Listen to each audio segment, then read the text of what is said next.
We shall move to questions without notice. Are there any questions? And I give the call to the Honourable the Leader of the Opposition. My question is to the Prime Minister. Labor's wasteful spending is fuelling core inflation. Labor's taxes are punishing aspiration, and Australians have suffered the worst collapse in living standards in the developed world. Why are Australians continuing to pay the price for Labor's economic incompetence? Call to the Prime Minister. I thank you for the question. We had inflation figures earlier today that showed a rate of 4, down from 4.2. We continue to work on cost of living as our #1 priority. And indeed, today of all days, just 1 week from when a whole lot of those measures cut in, is an appropriate time to answer a question about living standards. Because next week, every Australian worker will get a tax cut. Every worker, including a significant increase for those who are on the minimum wage. We know that those opposite were opposed to that, and we're going to repeal the legislation, just like they're saying they'll repeal the legislation that's currently before the Senate. So on July 1, next week, we have another tax cut for every single taxpayer. They get another one the following July. We get super paid on payday, important reform. Importantly, today I met with a lovely couple and the young bub who are getting the expansion of paid parental leave to a full 26 weeks and superannuation paid on paid parental leave, something that some of the leaders of the right-wing parties over there and in the other place have said is a waste. One of the right-wing leaders has actually said that paid parental leave is bad because people will get pregnant and have a baby just to get paid parental leave. An extraordinary statement, Mr Speaker, which I don't think has been repudiated yet. We've made sure that every single one of our 137 urgent care clinics are now open, well before July 1, and they will become a permanent part of Medicare after July 1. Our 22 endo and pelvic pain clinics will be expanded to include services for menopause and perimenopause on July 1. Our record hospital funding through the National Health Reform Agreement will be delivered, $25 billion. The $20,000 instant asset write-off for small business will be made permanent. And next week will also mark 1 year since the launch of our Cheaper Home Batteries program. Our goal was 1 million batteries by 2030. We've seen an extraordinary 450,000 installed. Families and small businesses permanently cutting their power bills. And we'll deliver next week our ban on supermarket price gouging. All of these measures about cost of living, all of them showing what the priorities of this government are, all of them opposed by those opposite. The House comes to order. We'll hear from the honourable member for Solomon. Thanks, Speaker. My question is to the Minister for Veterans Affairs. What does the official opening of the atrium and Anzac Hall at the Australian War Memorial last night mean for Australia's commemoration of our military service? Give a call to the Minister for Veterans Affairs and the Minister for Defence Personnel. Thank you, Speaker, and I thank the member for his question, his important connection himself to that sacred place, the Australian War Memorial. It was wonderful to welcome so many from across our parliament to the Australian War Memorial last night to mark the official opening of Anzac Hall and the atrium, along with the Governor-General. Most importantly, we were joined by many ADF members and veterans, all with a very special connection to the memorial. The Australian War Memorial is our national home of commemoration, a sacred place. The Roll of Honour on the walls of the War Memorial features the names of over 103,000 Australians who have lost their lives in war, conflict and peacekeeping operations. Behind each of those names is a person and families who loved them. The Australian War Memorial shares their stories and the stories of all those who have served in our nation's uniform. This expansion of the War Memorial provides the opportunity to properly tell the stories of modern conflicts, such as Afghanistan, peacekeeping operations and the Middle East, their causes, conduct and consequences. This has been a nationally significant project, supported by the opposition and government. This expansion to the War Memorial delivers on the vision of the memorial's founder, Charles Bean, for a shrine, an archive and a museum. The expansion has been achieved through the work and vision of many. There were almost 2,000 workers on the project, and more than 100 of those were veterans, continuing their service through this project that commemorates their mates. And they've not just expanded what was there, they've painstakingly repaired and replaced what was needed to preserve a memorial built during the Depression for generations to come. This included also the installation of the largest geothermal system in the Southern Hemisphere to regulate the temperature in the memorial and to protect its artefacts, as well as those of us there on a cold Canberra night. Despite the scale of the construction that's taken place over the years, they've kept the doors open 365 days a year, even though through the depths of COVID, always been conscious that for anyone who seeks to visit the memorial, to learn and commemorate the service of our nation, they should be able to do so. I thank all of those that have been part of this important national project and look forward to the final elements coming together by 2028, the pre-1914 galleries and an interactive learning centre, to make sure generations to come can learn our nation's history of service, of sacrifice, and to never forget the great cost of war, lest we forget. And to associate to the Minister, the honourable member for Riverina on indulgence. Thank you, Speaker, and acknowledge the Prime Minister and the Opposition Leader for making sure that all parliamentarians were able to attend what was a nationally significant event. All of us who went to that special event will remember the fine words spoken by each and everybody, but particularly Matt Anderson, the Australian War Memorial Director. He has overseen the construction of something very, very special to our nation's heart. And he's done so with COVID and with so many other setbacks, but done it he has. And there are 103,000 names of men and women too on the rolls of honour. And we should never forget that the front doors of the Parliament, indeed the Prime Minister's office right through, line up with the front doors of the War Memorial right through to the tomb of the unknown soldier. That War Memorial has been made an even more special place of remembrance because of the construction work that has gone on, and to each and every person who has had some large or small part, I say congratulations, lest we forget. Give the call to the honourable member for Goldstein. Thank you, Speaker. My question is to the Prime Minister. Core inflation has risen from 3% to 3.6% over the last year. Under this Treasurer, interest rates have gone up 15 times, increasing the cost of a typical new mortgage by $30,000 a year. Following the Treasurer's failed budget of broken promises and higher taxes, was the Treasurer's promise of inflation has turned the corner a further broken promise, or is it just due to economic incompetence? Give the call to the Treasurer. Mr Speaker, nothing darkens their mood like another fall in inflation. And that's what we saw in the figures today. The second consecutive month we saw inflation go down in our economy, which is terribly inconvenient to those opposite, Mr Speaker, but a welcome outcome nonetheless, Mr Speaker. Now, there are inflationary pressures in our economy, and they're made worse by the war in the Middle East. And this is a point that has been endorsed by the Shadow Treasurer on social media this morning, actually, Mr Speaker. And what the Shadow Treasurer did, Mr Speaker, in agreeing that there are inflationary pressures out there, and we're obviously not complacent about the inflationary pressures that are still in our economy, but he conceded on social media today that the war in the Middle East has made our inflation challenge worse, Mr Speaker.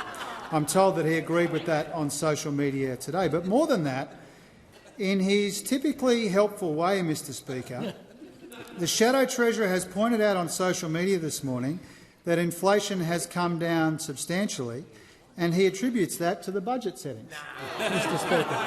And I'm not saying he does that deliberately, Mr Speaker. He does that accidentally. But what he says is, he says that the war in Iran has pushed up inflation in our economy. He points out that it's come down substantially. That's also true. And in his usual ham-fisted way, he attributes that to my budget settings, Mr Speaker. I'm not sure that that was the point that he was trying to make. I'm not sure, but it is very kind of him nonetheless. I appreciate him every day, but particularly today, Mr Speaker, for making that point. Second point I'd make is this. Second point I'd make is this. If the Shadow Treasurer wants to conflate inflationary pressures in our economy. The manager is entitled. The member for Leichhardt. The manager is entitled. The member for Hunter. When I'm speaking, do not interject. The manager on a point of order. Speaker, it goes to relevance. Core inflation has risen from 3% to 3.6% in the last 12 months. That's what the question was about. It was. I'll hear from the Leader of the House. Mr Speaker, just in case the Manager of Opposition Business missed the question, it referred to core inflation, to interest rates, the entire budget and to inflation again. The question did contain interest rates, the rising cost of a mortgage and also the Treasurer's budget and tax. So there was quite a little bit more into that question than just what the manager had indicated to the House. But the Treasurer was just about to talk about an inflation, so I'm going to listen carefully to make sure that if he's talking about inflation, he's talking about the question that he was asked, not another topic. The Treasurer has the call. Thank you, Mr Speaker. I'm asked about inflation and budget settings. I pointed out inflation came down again for the second consecutive month today, and I've run through all the other figures in a press conference earlier today, Mr Speaker. Now, if the Shadow Treasurer wants to say that all the inflationary pressures in our economy are about government spending, then by his own admission, the extra $110 billion in commitments that they have made over the next 4 years would mean higher inflation and higher interest rates, Mr Speaker. And so he has to choose, Mr Speaker. He has to choose, Mr Speaker.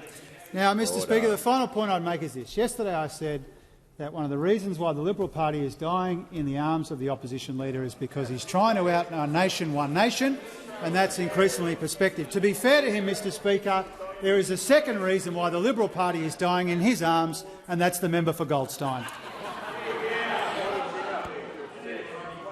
The member for Isaacs and the member for Cornwall are now warned.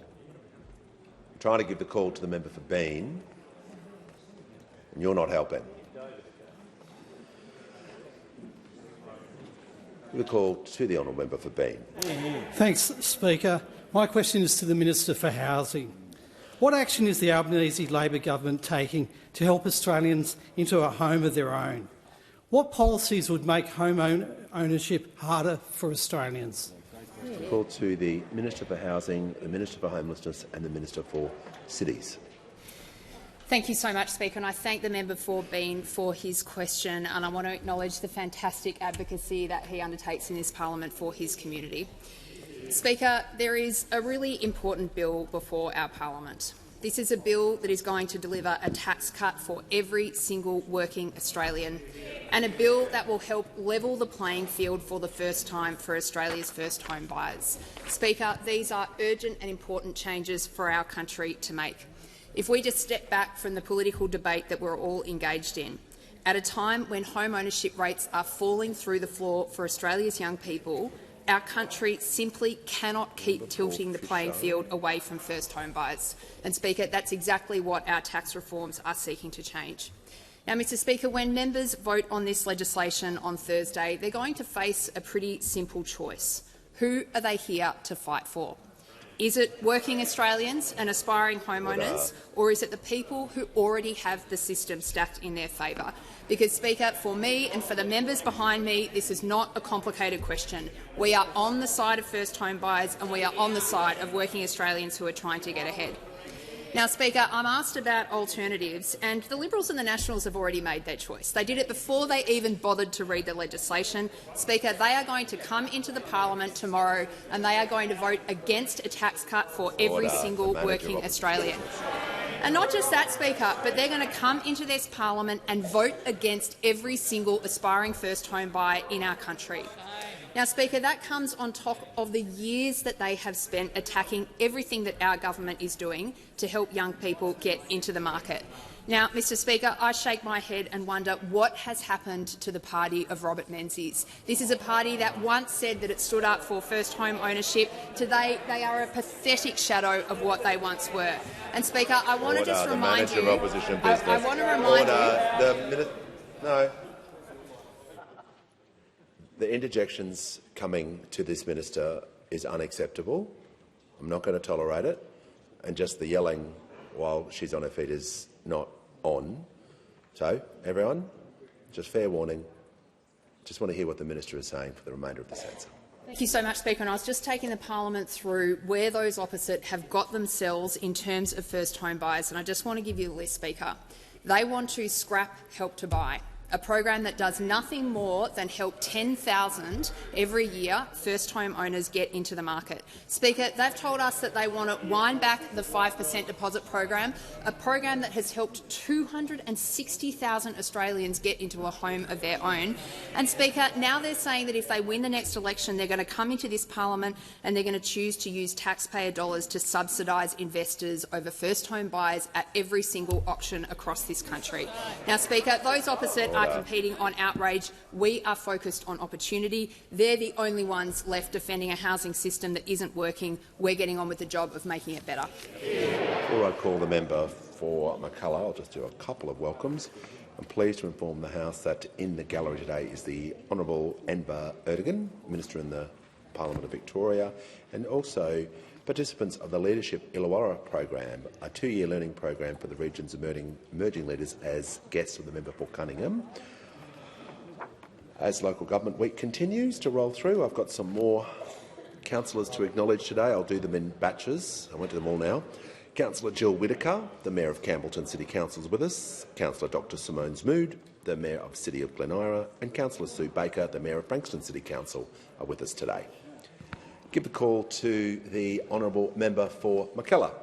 Thank you, Mr Speaker. My question is to the Treasurer.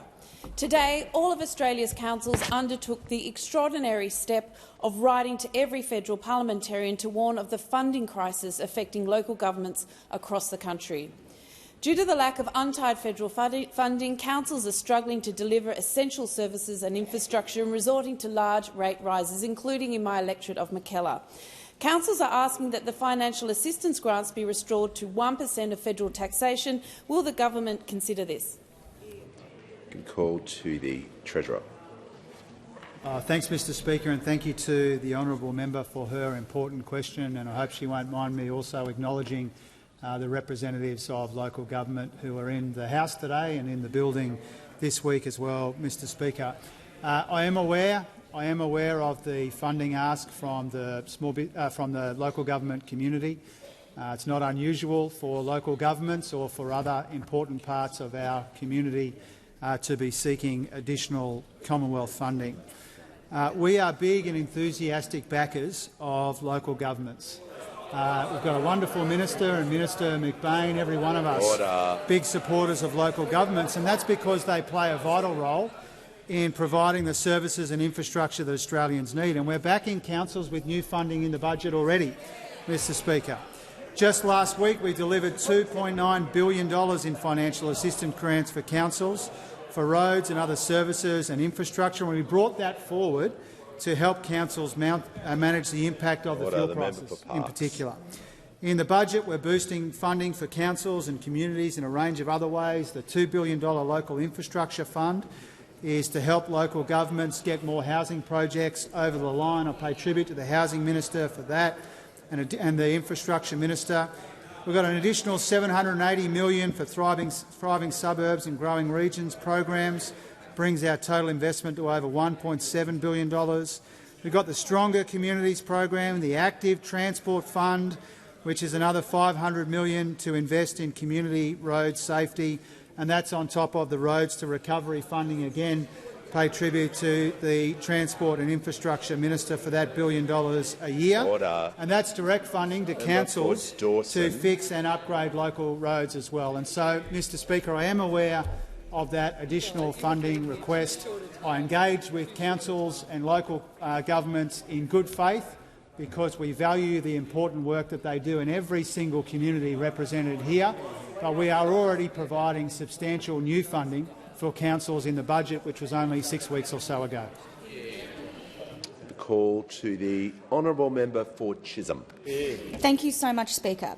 My question is to the Treasurer. What do today's inflation figures tell us about the cost of living pressures facing Australians? What action is the Albanese Labor government taking to help people get ahead, and what resistance has there been? Good call to the Treasurer. Thanks, Mr Speaker. The member for Chisholm is a wonderful representative of that proud multicultural community in Melbourne that she represents so well.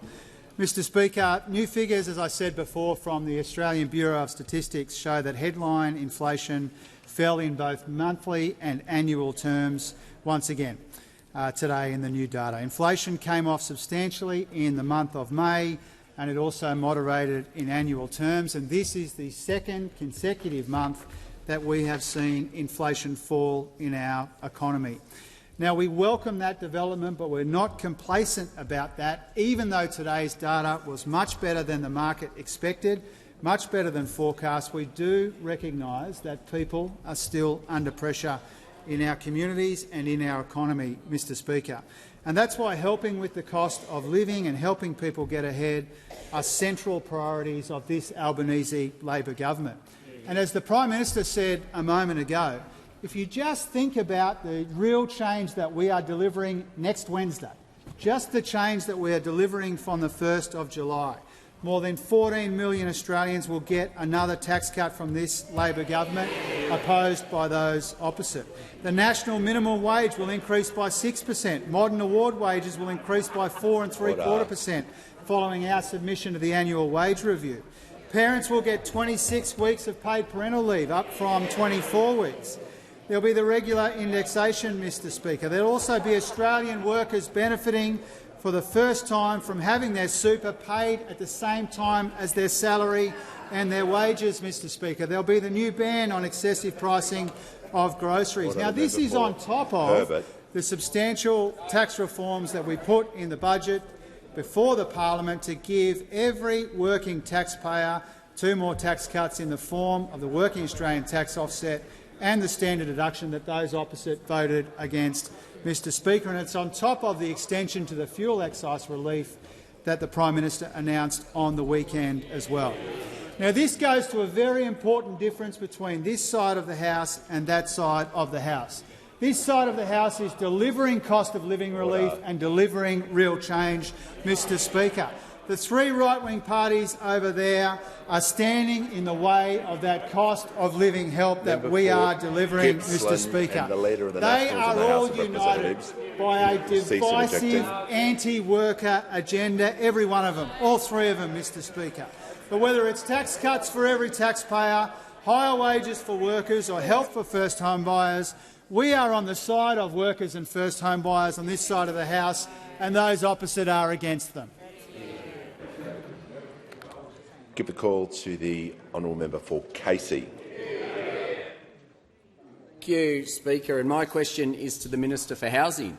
Now, this morning, the Housing Minister told the ABC that the housing sector was facing No. The member for Leichhardt will leave the chamber under 94. You don't interject while people are simply asking questions. I don't know why this is so complicated for people. It applies to both sides of the House. People asking questions will be shown respect, and we'll keep doing it if we need to.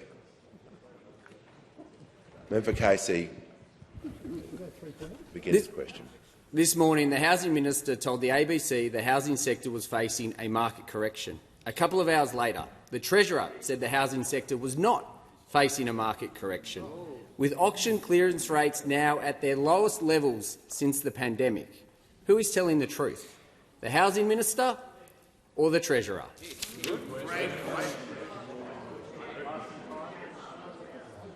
give the call to the Minister for Housing, the Minister for Homelessness and the Minister for Cities. I'm just laughing at how they have to egg each other on here. Great question, great question. And it's not a great question, Speaker, and I think those opposite know it. Order. Order. Speaker, I want to come back to the central point here because it is a really important one. House prices in our country have risen by 400% in the last 25 years. And I just want to be really clear and direct with the parliament. We cannot allow that to happen again for another generation. If we do, our country will be unrecognisable to us. This has already radically transformed what it means to be aspirational in our country. We've got a generation of young people who tell us repeatedly in polling that they don't think they will ever be able to afford a house in our country. Now, Speaker, any government with any sense of integrity and belief is going to stand up and do something about that. Order. The Minister will pause. She's 1 minute into her answer. The manager, I want to hear his point of order. On relevance, Speaker, the Minister hasn't addressed the question. The question is who was telling the truth, you or the Treasurer? I know you've got a thing about corrections, but we need to hear the truth. The Leader, I'll hear from the Leader of the House. Thank you, Speaker. It's completely reasonable in response to a question like that to be talking about what's driving the prices in the market, and that's exactly what's being said. Yeah, and the manager's entitled to raise his point of order. He is correct that the Minister was asked a question at the end, but you can't selectively phrase bits of the question that you like. Unfortunately, if it's all in there, the Minister's going to have a go probably at all parts of the question, but I'll just make it be directly relevant. She has had a preamble. I'm going to ask her to return to the question. Thank you, Speaker. And I think we see that point of order getting taken because they don't like to hear the reality of what they've done to themselves. And that is, Speaker, that they are the last people in this country standing who can't see that this housing market is broken. And I'd say to you again, Speaker, if only those opposite had done something about this problem in the 9 years that they sat on the Treasury benches, then we might be in a different position, but you chose not to. What you chose to do. Look, the member for Casey, the member for Maranoa, the member for Herbert, the manager and the Leader of the Opposition, all simply yelling at once is not going to get the answer you want and is not going to help the parliament.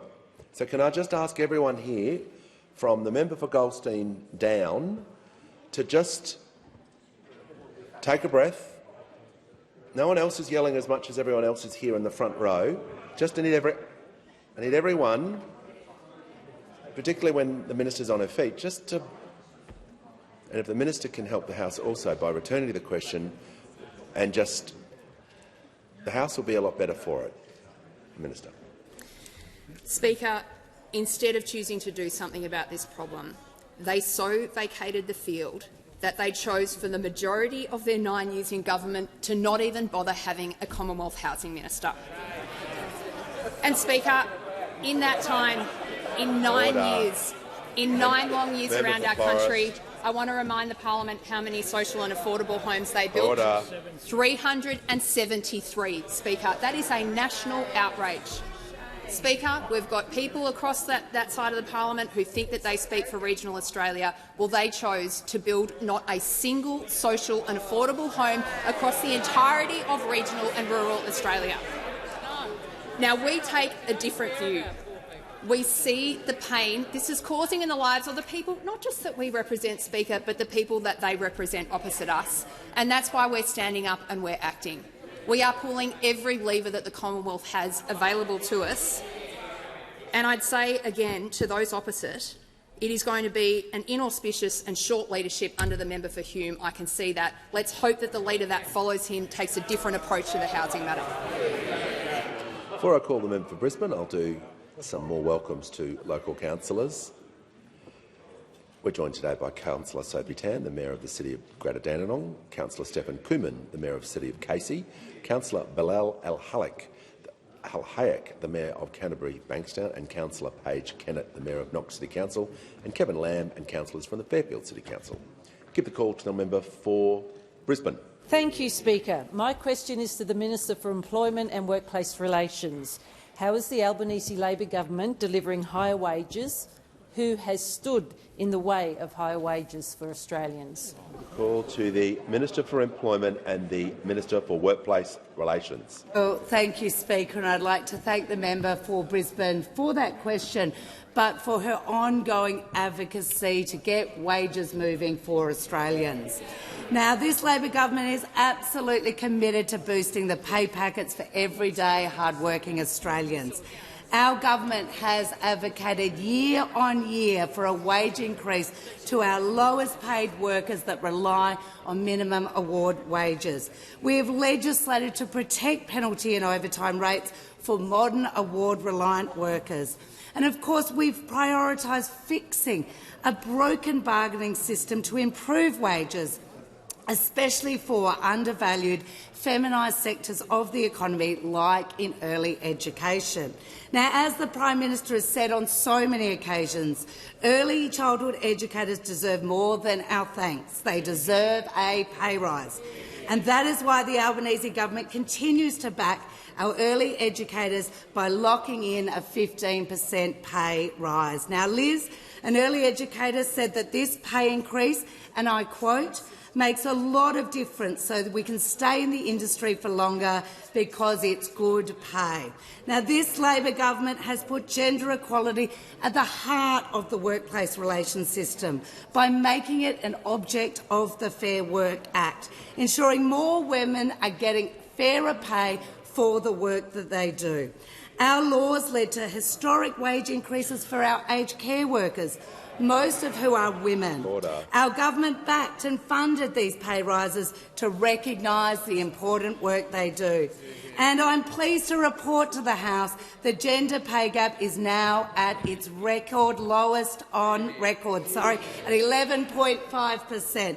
Now, Speaker, I am asked about who has tried to stand in the way of our plan to get wages moving. Well, of course, it's the three right-wing parties over there. The Liberals, the Nationals, One Nation have stood in the way of our efforts to get wages moving. Together they've opposed our minimum award wage advocacy. Together they voted against higher wages for early educators and aged care. And together they voted to erode penalty rates in this country. And what would have been the cost to ordinary workers if the three right-wing parties got their way?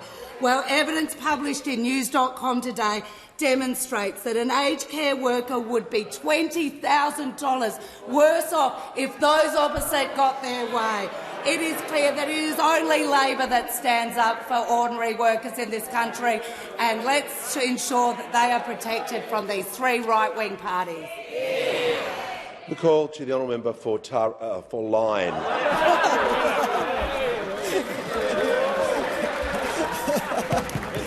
Thank you, Mr. Speaker. Thank you, Mr. Speaker. Order. The member for Lyne has the call. My question is to the Prime Minister. A new report shows the Prime Minister saved around $200,000 on the sale of 3 investment properties under existing capital gains tax rules. In last month's budget, the Prime Minister broke his promise and changed those rules. Given the Prime Minister's investment success, can he explain why it's fair for him to personally pocket $200,000 and then pull up this ladder of opportunity from millions of aspirational Australians? Order. I'm ruling that question out of order. It is not within the standing orders, and it is not the minister's within ministerial responsibility. I'm moving to the next question. The member for Bonner has the call. No, the member for Bonner has the call. Thank you, Speaker. My question is to the Prime Minister. Can the Prime Minister update the House on the government's efforts to end violence against women and children? The call to the Prime Minister. I thank the member for Bonner for her question. And we know that she is one of the people, and I accept that it's right across the parliament here, who understand that violence against women and children is a national scourge. It shatters too many families, it devastates too many communities. One life lost to violence is one too many. With advocates and frontline workers, we've worked hard to make a difference, with better services and better laws, and we have seen some progress, but we know there is so much more to do. At last Monday's National Cabinet meeting, I put this on the agenda for the next face-to-face meeting, so we can have a report back from states and territories about the progress that has been made as a result of the face-to-face special meeting of the National Cabinet that I convened during the last term to deal with these issues. We are listening to experts, to frontline workers and victim survivors as we consult on the second national plan to end violence against women and children. And that work is being led by the Minister for Social Services in partnership particularly with the Minister for Women in the other place. Since 2022, we have delivered a record $4.4 billion to tackle family, domestic and sexual violence. 1,400 organisations have been funded, helping almost 500,000 Australians. We've made the Leaving Violence payment permanent, helping nearly 20,000 people have been assisted to leave a violent situation. 10 days paid domestic and family violence leave is now law. We've recruited over 500 new frontline domestic, family and sexual violence workers. This was a commitment that I made as Leader of the Opposition during the term in which I held that office. And we've invested $1 billion in more crisis and transitional accommodation for women and children fleeing family and domestic violence. And given that so much violence does start online, a social media ban for under-16s, along with restricting AI notify apps and stalking tools, is important here. But there will be more to do. As AI continues to become more widespread, this is a challenge for all of us as decision-makers, but importantly it's a challenge for all of us as a society. Men have an important role to play in supporting women and children in this situation and calling out behaviour from fellow men. We all have a part in addressing this issue and taking action. Every one of us must work together to end violence against women and children towards a future that is better, that is safer, a future without violence, which will be a better society for all of us. And on indulgence, the member for Lindsay. Thank you, Mr Speaker. I'd like to associate the Coalition with the Prime Minister's words. Sadly, it's our electorate officers that are often the front line of domestic violence, and the number of women that have sat in my office in tears trying to seek a safe place. And it shouldn't be like that. It doesn't matter how much money we are throwing at this issue. It is not going away. And it is our role, every single member in this place, to do more, to listen to those families that are doing it so tough. And the Coalition, although we don't agree on everything, will stand there with the government to try to do our best in our generation to end violence against women and children. Thank you. Give the call to the honourable member for Lyne. Thank you, Mr Speaker. My question is to the Prime Minister. A new report shows the Prime Minister saved around $200,000 on the sale of 3 investment properties under existing capital gains tax rules. In last month's budget, the Prime Minister broke his promise and changed those rules. Given the Prime Minister's investment success, can he explain why it's fair for him to make $200,000 and then pull up this ladder of opportunity from millions of aspirational Australians? I'll hear from the Leader of the House. We'll get through this. Mr Speaker, I refer to Standing Order 100C, that questions must not reflect on or be critical of the character or conduct of, and it goes through a range of categories, including every member here, their conduct. And there are certain things that can only be challenged. They can be challenged in the House, but only on a substantive motion. That's reflected on page 555 of practice Order. We're just going to hear the Leader of the House and then I'll hear the manager as well. But I'd like everyone to be silent on this matter so I can hear and make informed decisions. And similar reference on page 555 of practice, which refers to the private affairs of a minister, which follows with minister's conduct, can only be challenged on a substantive motion.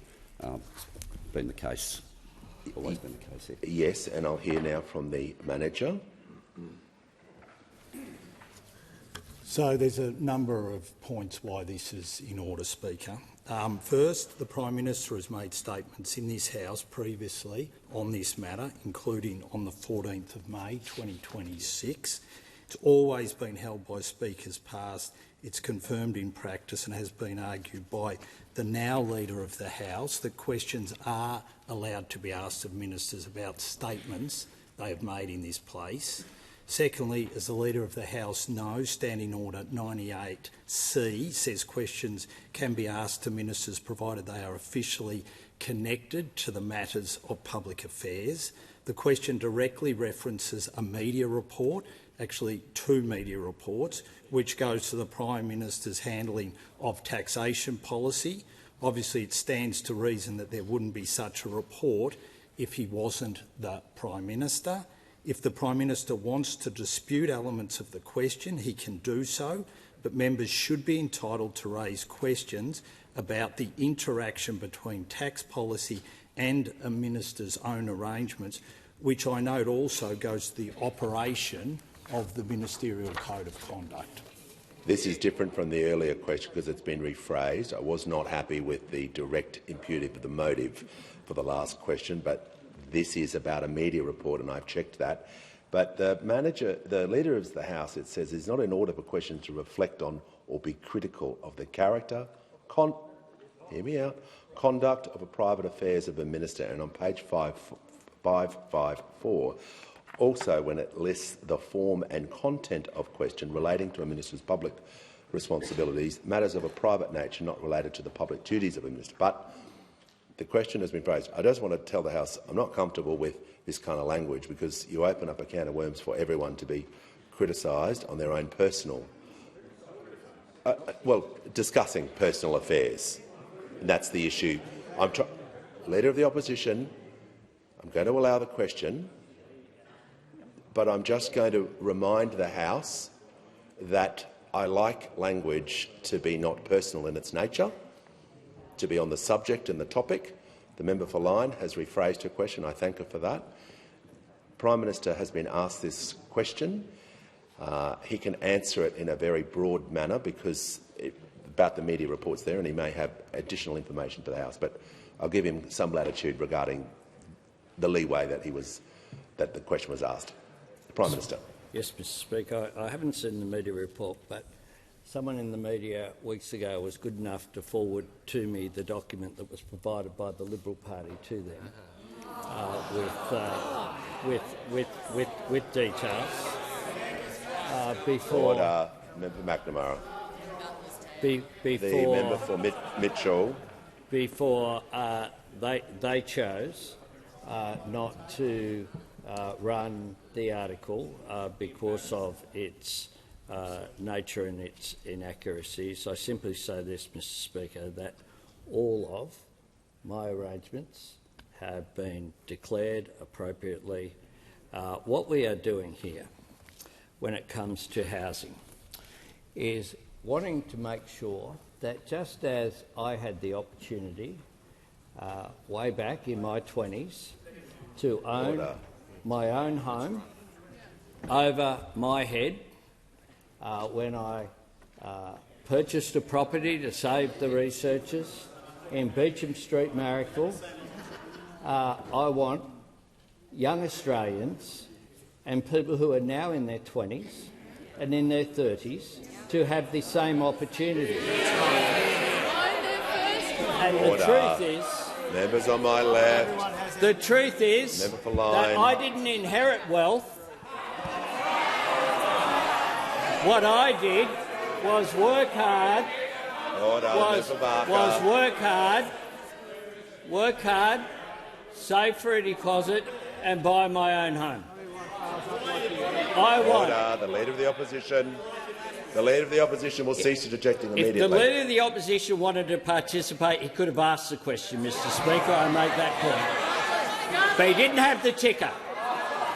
Gave it to someone up the back. So I make this point,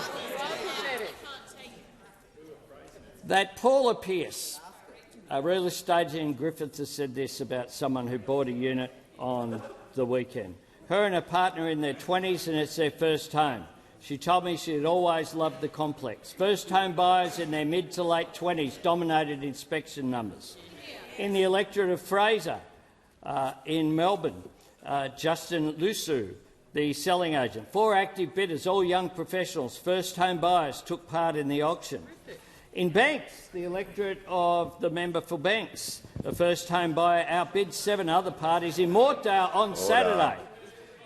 The successful bidder was a young man buying his first home. He intends to move in. Mr Speaker, we are the party of aspiration. We are the party that want Australians to have access to their own home. Member for Those Barker. opposite show just how desperate they are. Give the call to the member for Tangney. Thank you, Speaker. My question is to the Deputy Prime Minister. How is the Albanese Labor government invest in defence, delivering well-paid, secure jobs after a wasted decade in the defence industry? Thank you. Give the call to the Minister for Defence and Deputy Prime Minister. Well, can I thank the member for his question and acknowledge the incredible and proud way that he represents the beautiful suburbs of Tangi in this parliament. And, Mr Speaker, I got a bit of a taste of that last week when I went with the honourable member to visit a company in his electorate, Australian Safety Engineers in Canning Vale. ASE makes breathing apparatus and air compressors they supply to our special forces. They built an incredible unit which was used at the docking of HMS Anson, the UK Astute-class submarine which visited HMAS Stirling in February-March this year for its successful maintenance period. ASC mainly supplies to the Defence Force. It's not a large company. It has about 30 employees, but in the field in which it operates, it is absolutely world-class. Now, we are building very large industrial sites like the Osborne Naval Shipyard and Henderson, where thousands of people are employed, but so much of Australia's defence industry now is small and medium businesses which have incredible capability that is supporting our Defence Force, and they are benefiting from the fact that in the last 2 financial years we have had the 2 biggest spends on record in defence procurement, and in the financial year that we are in right now, that will finish next week, that spend will be even bigger again. Since coming to office, we've seen employment in defence manufacturing increase by 11%. And that's because we now have a clear strategic direction. We are building a defence force in accordance with that, and we're putting real dollars behind that build. Now, that could not be more different from the way in which the Liberals ran defence during their wasteful decade, because they presided over $42 billion of unfunded defence commitments. And that meant that a full quarter of what defence was expected to procure, it had no money for.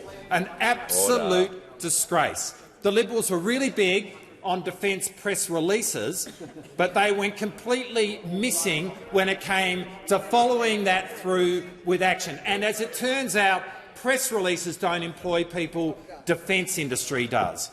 Well, Australia's defence industry well knows that under this Prime Minister they have a government which is backing them in supporting the Australian Defence Force in keeping Australians safe.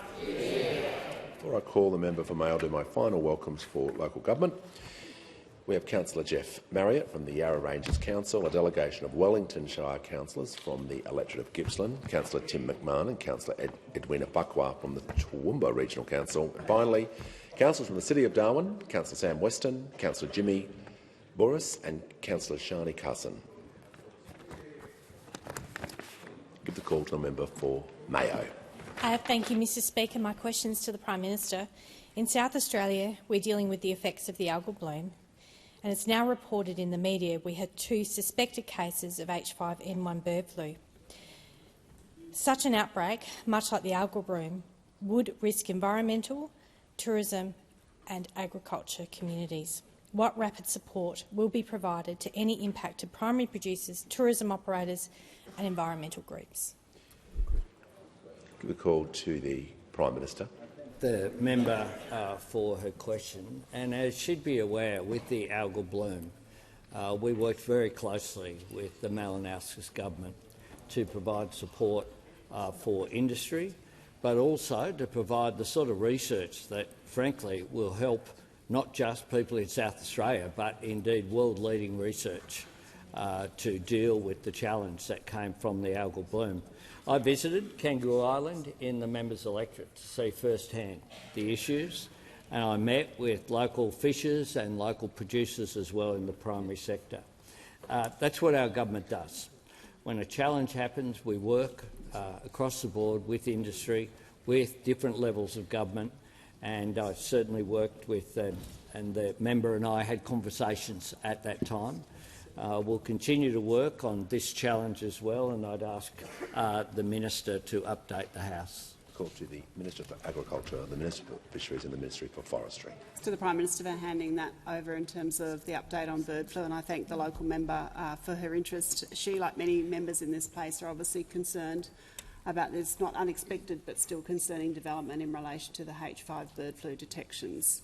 What I can say is, of course, I've been really clear that we can't stop the spread of this globally because we can't stop migratory birds coming to Australia, but what we can do is be prepared, and that's exactly what we've done with our early investments, the over $113 million that we have invested in preparedness. And we've done this really closely with the states and territories. We already have agreements in place with states and territories for biosecurity incursions, and we already have one in place particularly for bird flu incursions. So we have already come to those arrangements and provided monies to states and territories to be prepared, as I said in this place earlier in the week.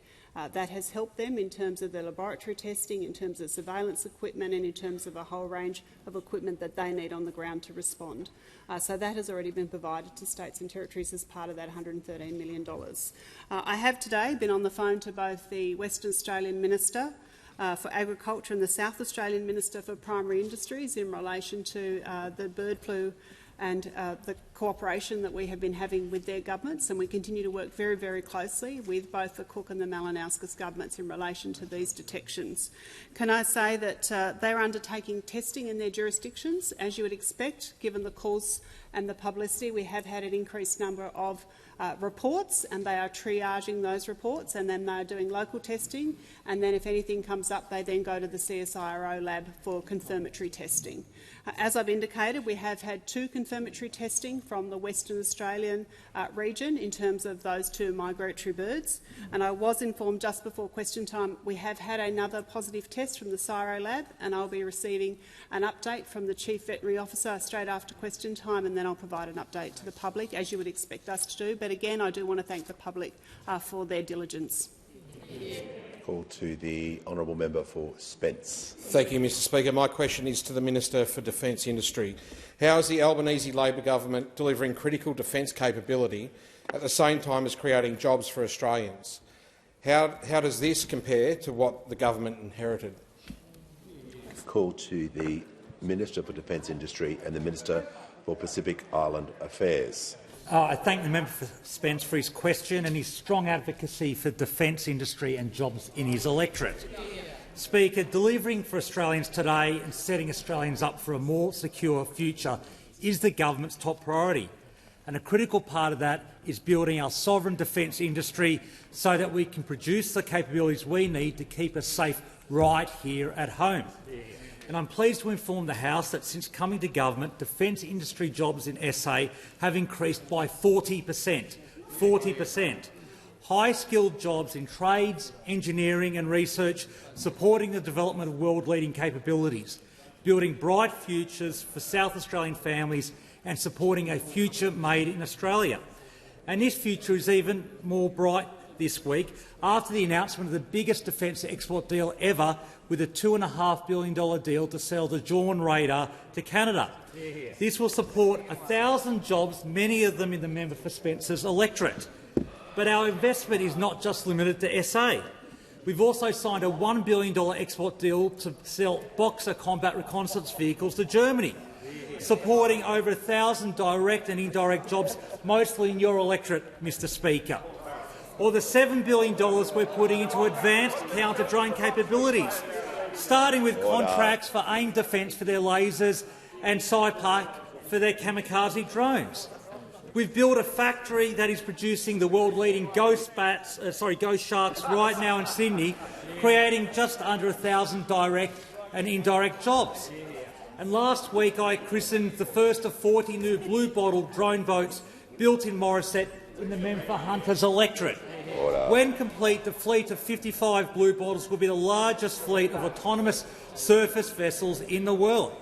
Speaker, these aren't isolated examples. Our record investment in defence is leading to an expansion of our sovereign defence industry. Defence manufacturing output has grown by 35% since we came to government. And as the Deputy Prime Minister said, defence manufacturing jobs have grown by 11% last year alone. 11%. And, Speaker, this compares to the chaos and spin of the last Liberal government. Defence manufacturing fell by 18%, while consultants grew by 15%. This was typical of a government that was all announcement and zero delivery, all red carpets and Top Gun music. They produced media releases. We're producing missiles. They built consultancies. We're building drones. They closed shipyards. We're opening factories. Only Labor can be trusted with defence. Order. The House comes to order. We'll hear from the member for Flinders. Thank you, Mr Speaker. My question is to the Minister for Housing. According to media reports, the Minister for Housing negatively geared an investment property which was sold in 2023 for $1.375 million. And in the last month's budget, the government broke its promise and changed the negative gearing rules. Can the minister explain why it's fair and financially sensible for her to have benefited from access to negative gearing and then to pull up this ladder of opportunity from millions of aspirational Australians? Order. The Minister for Housing has the call. Thank you so much, Speaker.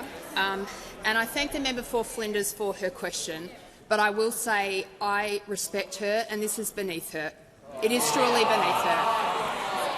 As was the question from the member for Lyne. The Minister will pause. We'll deal with this.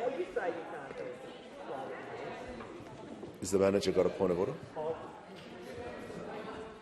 I thought you were going to deal with it, Speaker, so you're impugning motive on the person asking the question.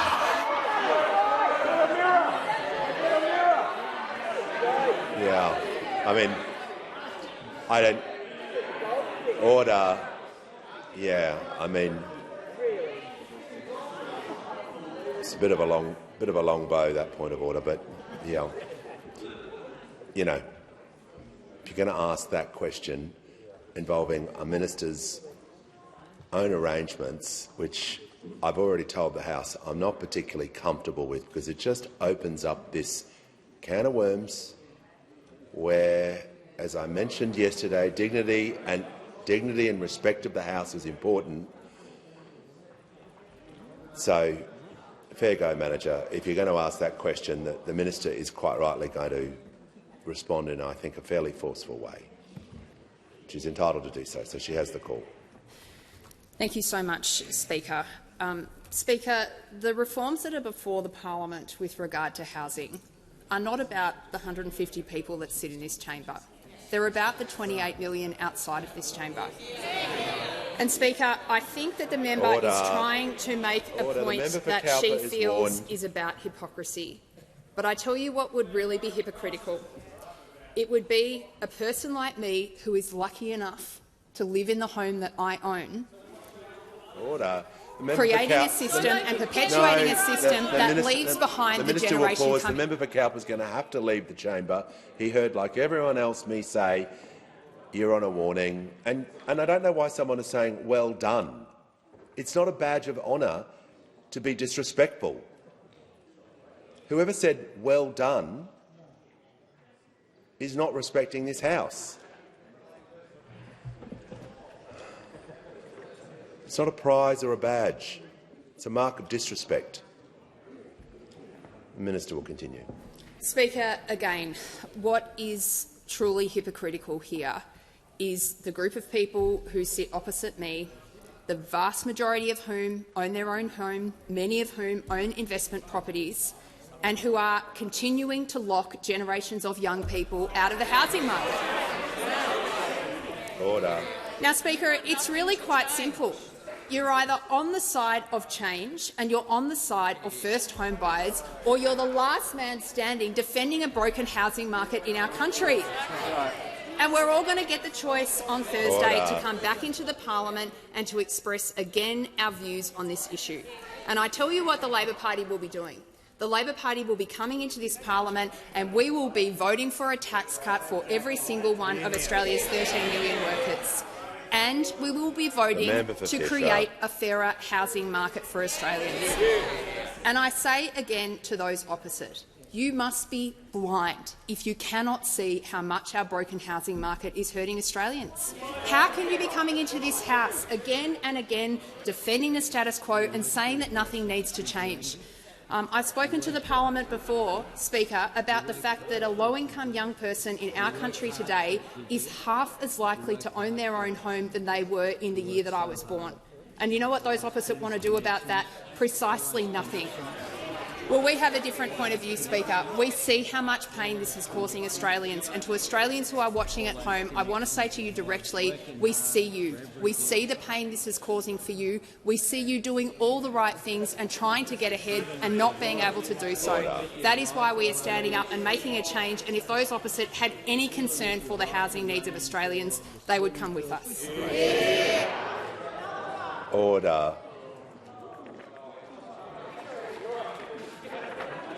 Order. Order. The Minister for Social Services. We'll hear from the honourable member for Canberra. Thank you, Speaker. My question is to the Minister for Social Services. How is the Albanese Labor government delivering on its commitment to strengthen paid parental leave, and what are the risks to this? Good call to the Minister for Social Services. Thank you so much, Mr Speaker. And it was so lovely to see the member for Canberra this morning with beautiful little baby Joseph, and we had baby Augie and baby Zoe visiting us this morning as well. Talking about the fact that in a week's time, paid parental leave will increase again for Australian families from the 1st of July. Before the Rudd and Gillard governments, it's hard to remember that before the Rudd and Gillard governments, Australia was one of the very few developed countries in the world that didn't have a paid parental leave scheme. Labor introduced it, Labor built it, and it's Labor that continues to expand it.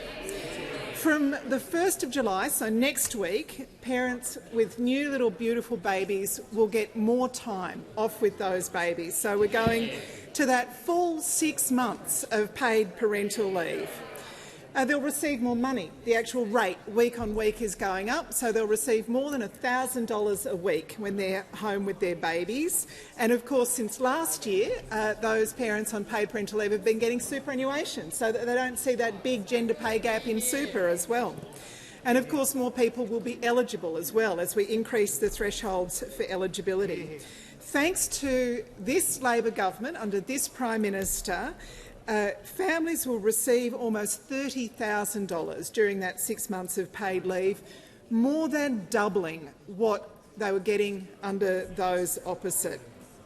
But those opposite, of course, have always been a bit of a mixed picture when it comes to paid parental leave. The former Treasurer, Joe Hockey, he called mothers double dippers on Mother's Day. The former Prime Minister, Scott Morrison, called them rorters, and the member for Goldstein, of course, He said it's not my choice that women have children, it's genetic. And now we've got...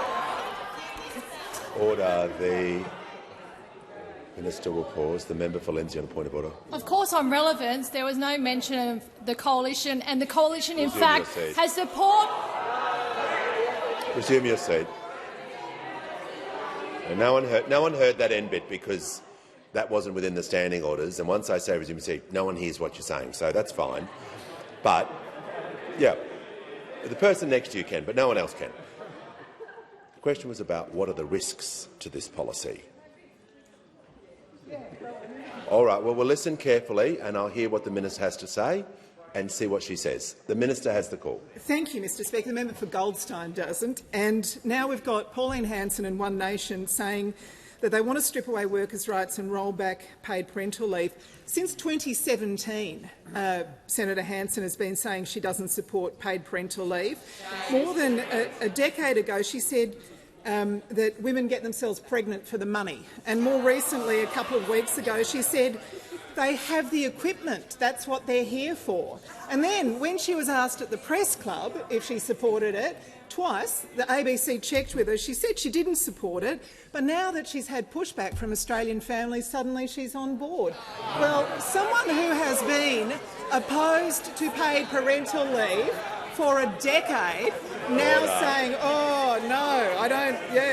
No, they misunderstood me when I said again and again that I don't support it." No one believes it. If Australians, and we know they do, Australians want paid parental leave, it's only Labor that backs it. Give the call to the honourable member for Wentworth. My question is for the Minister for Workplace Relations. The government's Workplace Relations Bill would allow the Commonwealth to legally discriminate against businesses without an enterprise agreement or those without a union named.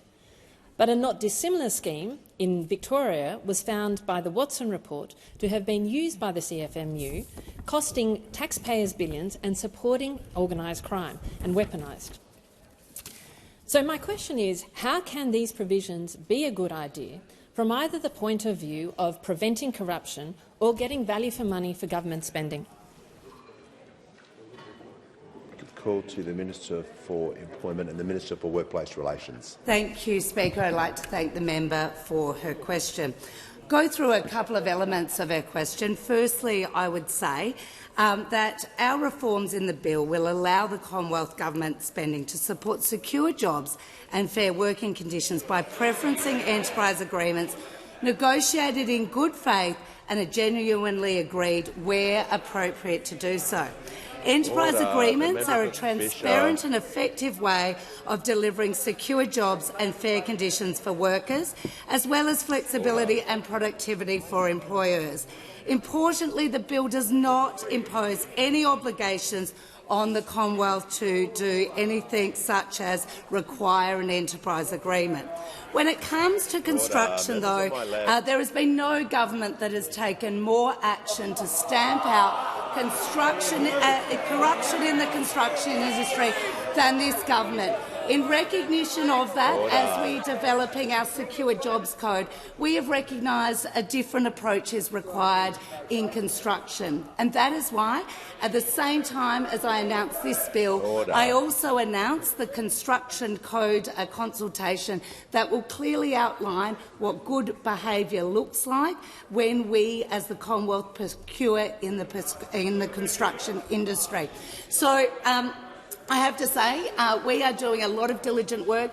We are working through the National Construction Industry Forum, which is a tripartite forum. Our government has taken tripartism very seriously. We are not shutting out employers, we're not shutting out unions, we are bringing people together. And that is why the bill is called the Cooperative Workplaces Bill, because this is very important, and no other government, as I said, has taken this issue as seriously as we have, and I'm happy to work with the member in the future to make sure we get those good outcomes that workers deserve, that taxpayers deserve, and that we will work towards. Call to the honourable member for Barton. Thank you, Speaker. My question is to the Minister of Local Government. How is the Albanese Labor government delivering for local governments across Australia, and what approaches would leave local government worse off? I call to the Minister for Emergency Management, the Minister for Regional Development, the Minister for Local Government and the Minister for Territories. Thank you so much, Mr Speaker, and I thank the member for Barton, someone who has served her community as a member of the Georges River Council, a strong advocate for local council as well. And can I shout out all of the mayors and councillors who have been in Canberra this week for the National General Assembly. There's some mayors from the Eyre Peninsula up there behind us. I know there was mayor and councillors from Cocos, Keeling Island behind us too, which I know the member for Lingiari was keen on. It was a real honour to stand with local governments on Monday night at the National Awards, talking about the incredible work that they're doing in their local communities, and I've had the pleasure of meeting many local councils across the country this week. They play a critical and trusted role providing services in our communities, and we know our communities rely on those. Mr Speaker, the Albanese government has a long-standing commitment to local councils, and our budget reaffirms that. We've committed over $3.6 billion through financial assistance grants, and that's an increase of over 5% from last year. And how does that compare with other options? Well, I heard the member for Park say it's not enough. Well, he might want to remember that when those opposite were in government, they froze indexation on financial assistance grants, ripping $1 billion out of a sector that provides services and infrastructure in communities that our members rely on. We want to help communities who have got cash flow pressures now, which is why we've advanced financial assistance grants. And in the budget, we've committed $2 billion through our local infrastructure fund, and that's on top of the $1.5 billion from the housing support program in the last term. Things that fund footpaths, cycleways, lighting, bridges, culverts, stormwater, drainage works, water and wastewater infrastructure. We've doubled Roads to Recovery to $1 billion a year to support every local council to build, maintain and upgrade roads. There's $200 million through our Safer Local Roads and Infrastructure program. $150 million to our road black spot funding, targeting significant measures that do great work in our local communities. Last week, $3.5 million in road safety upgrades were announced across Tassie. This includes $437,000 for a new roundabout in Devonport. These investments help communities right across the country because our government is all about delivering programs, services and infrastructure that support local communities, because supporting local communities is something that this side of the House is all about. We won't rip money out of a local government sector like those opposite did the last time they were in government. Some further questions to be placed on the notice paper. I thank that.